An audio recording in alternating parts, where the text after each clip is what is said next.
I, like many young up-and-coming race car drivers, love racing. Racing has always been something I've been very passionate about, but I have limitations as well. Many racers can't get into the sport because racing is too expensive for people like us. This reason is the exact reason why I decided to pick up sim racing. Sim racing, just like real racing, is to simulate the effect of racing, but has no cost to get into, which was perfect for a guy like me.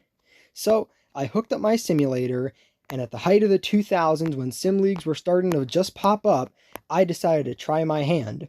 I started doing some local racing on local servers and got pretty good at it. I was recommended to start joining leagues, so I did. Eventually, I was able to work my way to the top and start racing in top tier leagues. I ended up racing for a league where real NASCAR Cup teams were able to make a team and hire drivers. I got hired to Evernham, so I started taking that red number 9 Dodge and I started doing it for Bill Elliott. I started racing at tracks like Daytona, Las Vegas, Fontana, Infineon, Watkins Glen, Dover, Bristol, and more. I struggled right out the gate at Daytona and other tracks, but I soon found a knack for racing that I could not deny, and I got good at it too. I picked up multiple wins on the season, first of which was at Dover. I did struggle with consistency through the beginning of the season, which caused me to be many points behind my rival, the 98 car. The 98 was my only other rival that season, as everybody else was just like me. Only, apparently I had more talent than them. No offense to any of those guys. But, like I said, I quickly rose to the top and was able to start winning. Dover was my first, although I didn't really know how to do burnouts at the time, so kind of just shoved my car against the wall. After Dover, the next race weekend was Phoenix. Phoenix, I qualified the highest I had ever qualified that season, with 4th. I started on the outside of row 2 and quickly started falling back just a little bit. But I was able to keep my composure and I was able to start making my way through the field. And while Phoenix wouldn't result in a win, it did result in a good finish, which helped me gain points in the standings. Through this journey, I had realized that I had no sponsorship and only got my ride through having pure talent. If I wanted to make my way to the NASCAR Cup Series, this was not going to be enough. If you want to make it in the NASCAR world, you need to have sponsor backing. And yes, talent can carry you a long way on a simulator, but it won't help you make the transition into asphalt racing. If I wanted to fill out my ambitions of being a NASCAR driver, I had to secure sponsorship, and quick. But it wasn't that easy. Sponsorship is a hard thing to come by, and I had no sponsors looking to attract me. To them, all I was just some young kid who was good on a simulator and nothing else. Meanwhile, other young guys had all the sponsorship they could handle, but they weren't as good as me, so they weren't getting picked up either.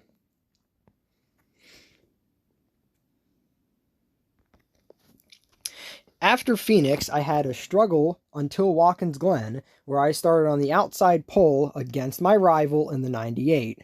Watkins Glen was a huge undertaking for me. As soon as I got the simulator, I became very good at the road courses very quickly.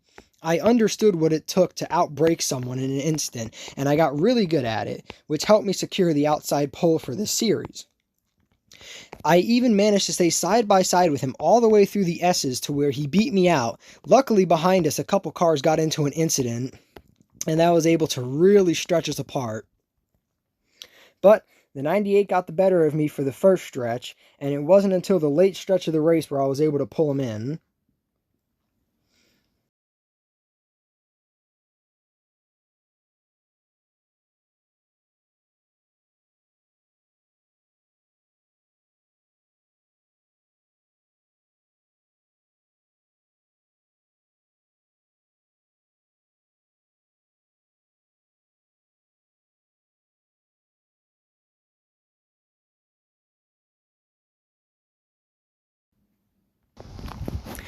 Late in the race, I was able to start pulling him in, and I actually managed to win the race, which was something I had only done for the second time in my short simulator career. But I was determined to actually do a good burnout this time, And I kind of figured out how to do it, albeit I damaged my car in the process. But overall, I was very happy with the success that I was finding in the simulator world, sponsor or not.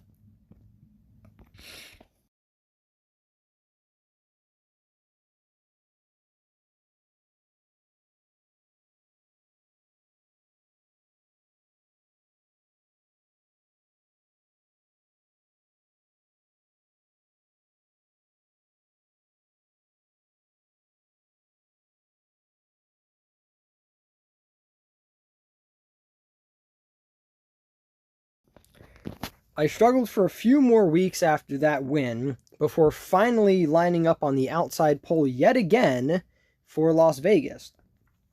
Las Vegas was a huge tackle for me as I had no prior experience, even in the lower series, running at Vegas. So I struggled to find a line for the very beginning of the race, and it took me a little bit before I actually had some momentum going to be able to pass that 98 car.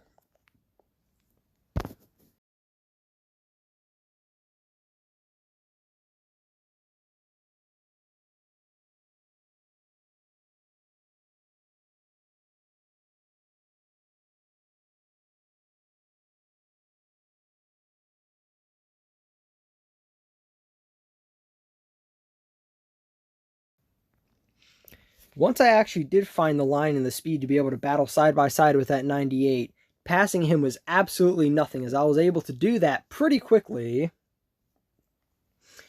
I passed him going down into turn 1, and from there the race was pretty much off until he passed me late in the race. Just when I thought that I wasn't going to be able to win the race, I found more speed in the last couple of laps and managed to rebound right past him, winning my third race on the season.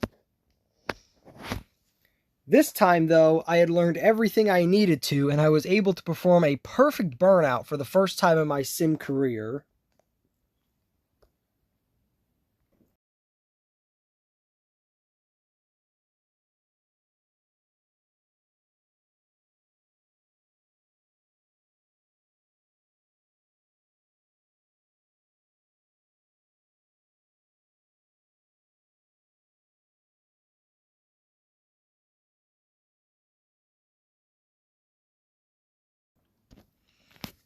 After that, I struggled for about 2 more weeks until we hit Indianapolis. Indianapolis, I didn't have a good car right off the bat. Indianapolis was also very hard track to drive, multiple drivers getting into the wall, and that's what helped me get into a good position enough to be able to challenge for the lead. Multiple drivers just didn't have the racing skill acquired to be able to knock it in the wall, myself included, but at least I was able to not spin the car out once hitting the wall, and that was really beneficial for me in order to try to win this race. After many laps of trying and trying and trying to get to the 98, I was finally able to mount a charge to his back bumper, but it was going to take a lot more to pass him. But luckily for me, I had the momentum, and going into turn 3, I was able to dive down to his inside and make the pass. Coming off turn 3, down the line, we were side by side, and going into turn 4, I had him cleared. But I drove it in too hard and smacked the wall. Right as I thought my chances were over, he smacked the wall as well. Coming to the line of the checkered flag, it was almost side by side as the 98 had gotten momentum, but I was able to hold him off and win the race at Indianapolis. And once again, I had pretty good burnouts for that race too.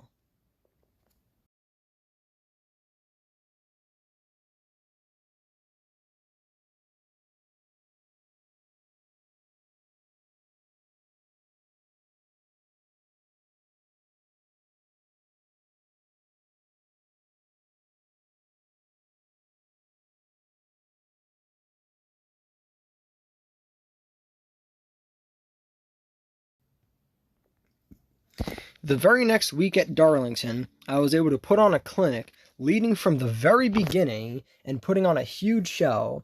Not even my biggest rival could pass me. I was doing very well, managing my tires and my fuel in case this race came down to fuel mileage, which it very well could have because of this long green flag stints that we had. Lucky for me, other drivers didn't share the same value, and this race would end up ending under caution. So, I bided my time, running, saving fuel. The 98 was getting a little bit closer, but like I mentioned, lucky for me, the caution would fly and the race would end. Now, a lot of drivers behind me were very mad, including my rival in the 98, but I really didn't care. At the end of the day, I was the one who was first to the checkered flag, not them. And thankfully, Darlington is a very wide track on the front stretch, so I had ample room to do my burnouts.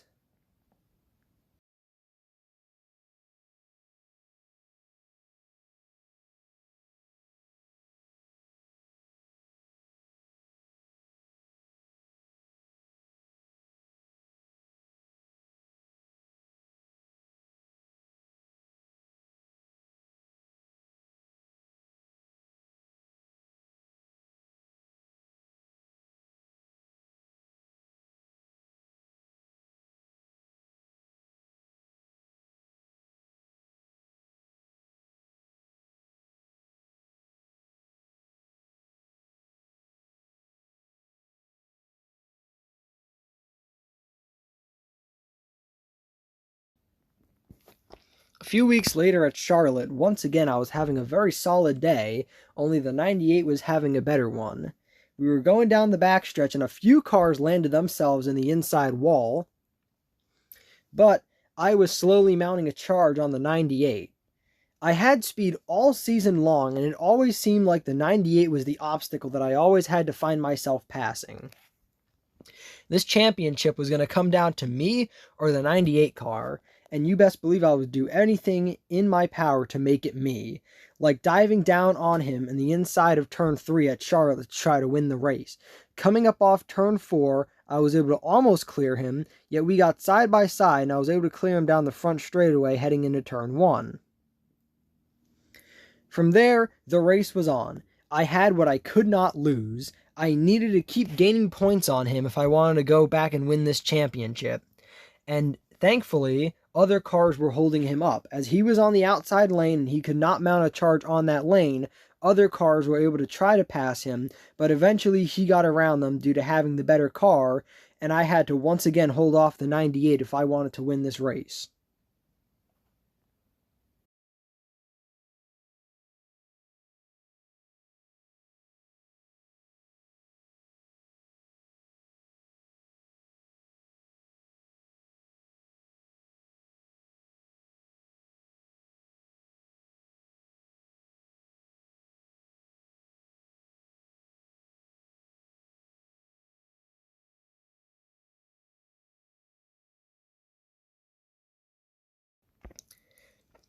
Luckily for me, everything would come together though, as I was able to beat out the 98 for the race win, getting 3 of the 4 crown jewels on the simulated season. I also had very good burnouts at this track as well, and although this would be my last win of the season, it was something I truly cherish, as this win was one of the final races that pushed me into having a shot at the championship at Homestead. Speaking of Homestead, who else to qualify on the front row for the race but me and the 98?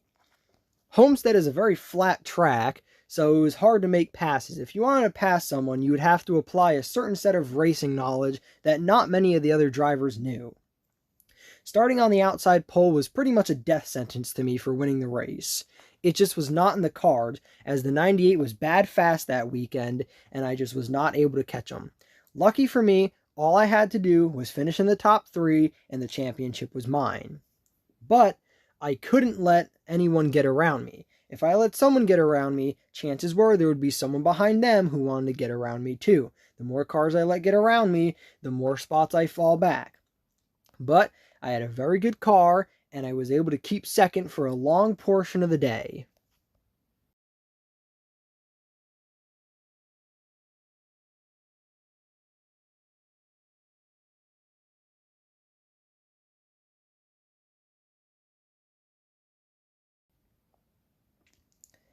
Eventually, my car started ramping up, and it looked like I could possibly contend for the lead. I tried pushing and pushing and pushing and pushing while trying to manage my fuel and my tires. It was still pretty early in the race, as we had only gotten to the midway just a couple laps ago. But I knew that I had time, and I knew that I could do it. Unfortunately for me, I just was not able to pass the 98. I would get up to his rear bumper, and then I would start falling back. Eventually, it got to the point where I would be able to get right to his back bumper in the middle of the corner, but down the straightaways, he would get away from me. It made it very difficult to keep up with him, but at least I wasn't in danger of falling back to the back of third. I was able to keep up with the 98 for most of the race, but in the late goings, he was just able to get away from me, and the win was all but secured to be his. Luckily for me, finishing in the top 3 meant that I would be the champion, which was good for me at the end of the day, seeing as I still up to this point had no sponsorship, and it looked like I would be returning to this series for another season. I already had my contract ready to go with Evernham, and it looked like I was going to be returning, still sponsorless, and still having hopes of being a NASCAR driver. Winning the championship should have felt good to me, but it didn't. It was just another thing in a list of things that I had done. It wasn't a real accomplishment, but what I did do to make myself feel better was buy a Dodge Viper, a 1999. This car is beautiful, and I love it. So, after buying it, I decided to drive home, and on the way home, very, very amazing things happened to me.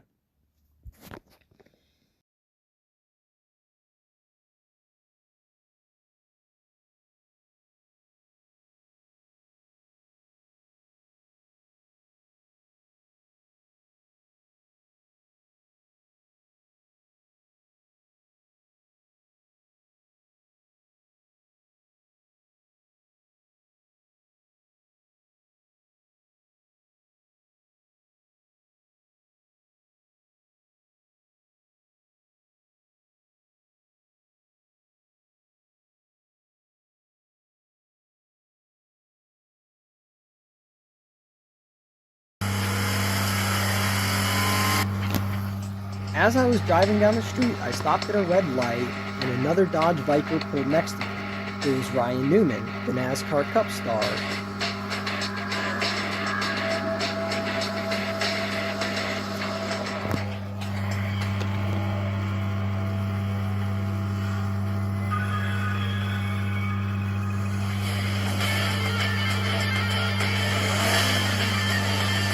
He wanted to race me.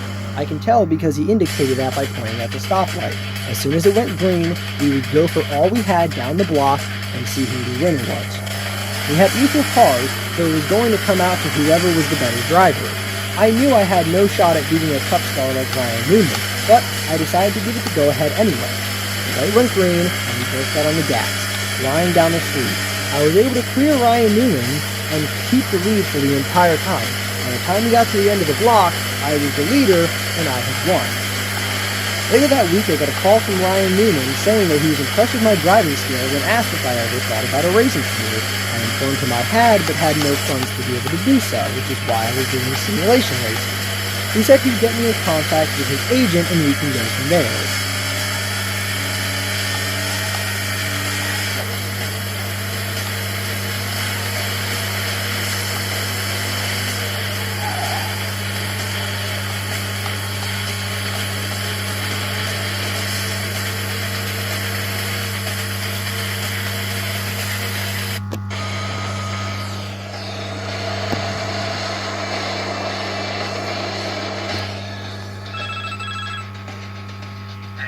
Ryan Newman. Man, that was some race. You're quite the driver. I don't know if you've ever considered a racing career, but I might just have an offer you can't pass up. I'll have my agent give you a call. See you around.